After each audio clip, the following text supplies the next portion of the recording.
আল্লাহ এতদিন আপনার হুকুম পালন করি নাই, আল্লাহ শয়তানের ওয়াসওয়াসায় পড়ে করছি গো, আপনি মাফ করে দেন।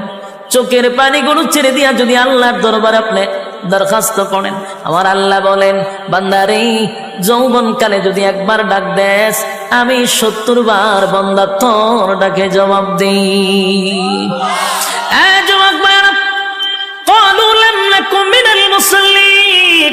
যারা দুনিয়ার জমিনে মুসল্লি ছিল না তারাই তো জাহান্নামী, এক নম্বরে জাহান্নামে যাওয়ার কারণ। আল্লাহর নবী বলেন উম্মতেরারে, হাশরের মাঠে যদি হিসাব হয়, আউয়ালু মা ইউহাসাবু বিহিল আবদু ইয়াউমাল কিয়ামাতিস সালাহ, কিয়ামতের ময়দানে সর্বপ্রথম হিসাবটা হবে নামাজের। বলুন কিসের? ১ নম্বর হিসাব হবে নামাজ। অথচ আমাদের সমাজের মানুষ নামাজটাকে বড় অবহেলা করে।